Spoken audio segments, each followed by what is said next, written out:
Now, CNN's Anderson Cooper on assignment for 60 Minutes. For years, educators have tried and failed to get poor kids from the inner city to do just as well in school as kids from America's more affluent suburbs. Black kids still routinely score well below white kids on national standardized tests. But a man named Jeffrey Canada may have figured out a way to close that racial achievement gap. What he's doing has been called one of the most ambitious social experiments to alleviate poverty of our lifetime. His laboratory is a 97-block neighborhood in Harlem, which he's flooded with a wide array of social, medical, and educational services available for free to the 10,000 children who live there. It's called the Harlem Children's Zone. Ed Bradley first reported on Jeffrey Canada 3.5 years ago, but back then there was no way to tell if his children's zone was working. Today, however, results are in, and they're nothing short of stunning. So much so that the White House is now taking notice. For Jeffrey Canada, however, it's just a start. You grow up in America and you're told from day one, this is the land of opportunity, that everybody has an equal chance to make it in this country. And then you look at places like Harlem and you say that is absolutely a lie. So you're trying to level the playing field between kids here in Harlem and middle-class kids in a suburb? That's exactly what we think we have to do. If you grow up in a community where your schools are inferior, where the sounds of gunshots are a common thing, where you spend your time and energy not thinking about algebra or geometry, but about how not to get beat up or not to get shot or not to get raped. When you grow up like that, you don't have the same opportunity as other children growing up, and we're trying to change those odds. He's trying to change those odds on a scale never before attempted. His goal, to break the cycle of poverty in an entire neighborhood by making sure all the kids who live there go to college. That's what it's all about. You really believe that's possible, to break that cycle? Absolutely know we're going to do it.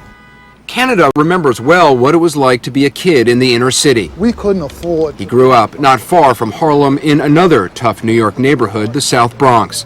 Abandoned by his father, he and his 3 brothers were raised by their mother, who was barely able to get by. When I first found out that Superman wasn't real, I was about maybe 8. And I was talking to my mother about it, and she was like, no, there's no Superman. And I started crying, and the chaos, the violence, the danger, no hero was coming. Canada got lucky, however. As a teenager, his grandparents moved to the suburbs, and he went with them. He got into Bowdoin College and then the Harvard School of Education. Good morning, boys and girls. He's been working with kids in Harlem virtually ever since. To do it, Jeffrey Canada decided to build his own school in the Harlem Children's Zone.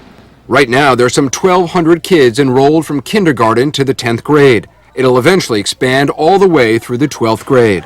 We've created a school to help you all become the smartest boys and girls in the country. It's a charter school, so Canada is able to run it his way, free from the bureaucracy and restrictions of the public school system. There's 1 adult for every 6 students. Classes are smaller and school days longer. Kids come in on Saturdays, and summer vacation, that only lasts 3 weeks. We will always ask permission before leaving the group? Yep. Canada's long argued that investing in the Harlem Children's Zone would show a return. And now, for the first time, there's scientific data to prove it. He has done a remarkable job. Dr. Roland Fryer is a professor in the economics department at Harvard. He's conducted the first independent statistical study of Jeffrey Canada's efforts to close the racial achievement gap in his school. What is the racial achievement gap?